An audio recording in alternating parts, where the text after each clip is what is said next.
He sat alone at a candlelit table on Christmas Eve, watching snow fall through the restaurant window like it was mocking him. Around him, couples laughed, glasses clinked, and love seemed to exist everywhere, except where he was sitting.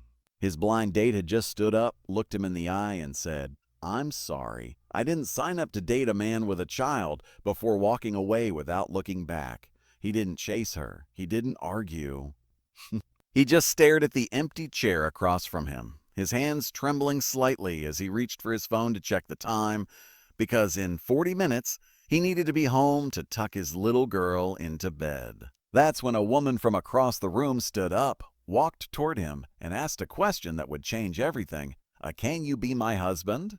Ethan Walker never imagined his life would look like this at 34. Once, he had dreams that stretched far into the future, family trips, shared laughter, growing old with someone who knew his heart. Instead, life gave him a quiet house, a 5-year-old daughter named Lily, and a wedding ring he kept locked in a drawer because it reminded him too much of everything he lost. Lily's mother had passed away suddenly 2 years earlier, leaving Ethan to learn overnight how to braid hair, pack school lunches, and be strong even when he felt like falling apart. He loved his daughter more than life itself, but the loneliness crept in during the quiet hours, especially on nights like Christmas Eve.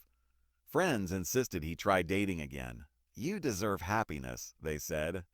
So he agreed to a blind date at a cozy restaurant filled with twinkling lights and holiday music. He wore his best jacket, practiced his smile, and hoped, just a little, that maybe this Christmas would be different. At first, the date seemed fine. Polite conversation, soft laughter. But when she asked if he had children, everything shifted. His voice softened when he spoke about Lily, how she loved pancakes shaped like stars, how she hugged him like she was afraid he'd disappear. The woman's smile faded. Her eyes drifted away. Then came the words that hit harder than he expected. Ova! She didn't want responsibility. She didn't want someone else's past. She didn't want him. As she walked away, Ethan felt something inside him crack. Not because of rejection, but because once again, loving his daughter seemed to make him unlovable. He stayed seated, staring at the untouched food, wondering if he should even bother hoping anymore. That's when he felt it. Someone standing in front of him, close enough that he had to look up. She was nervous. He could tell. Her hands were clenched together, her eyes shining with something between fear and courage.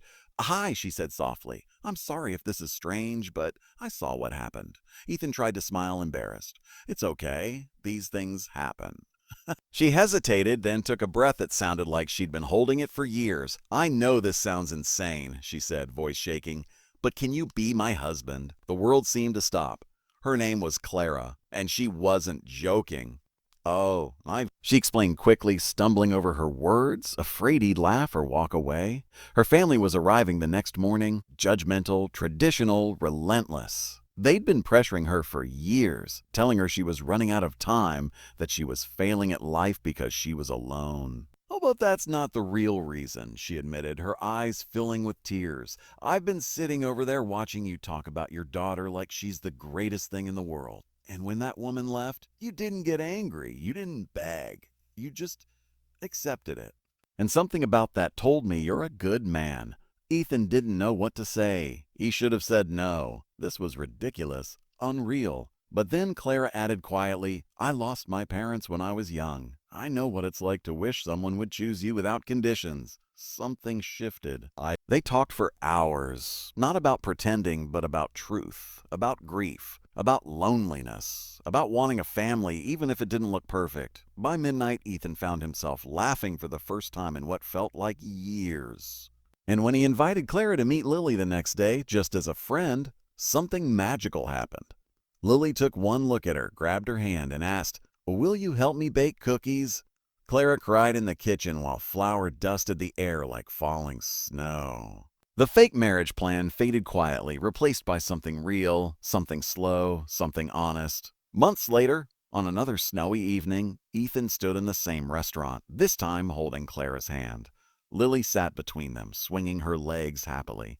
Ethan looked at Clara and smiled. "You know, you never actually answered my question." She raised an eyebrow. "Oh, what question?" "Oh, why me?" Clara squeezed his hand. "Oh, because you didn't just survive love. You protected it. That Christmas Eve rejection had felt like the end, but it was only the beginning. Sometimes the door that slams shut is the exact sound you need to hear, so you notice the one opening quietly behind you. And sometimes love doesn't ask if you're ready. It just asks, can you be my husband?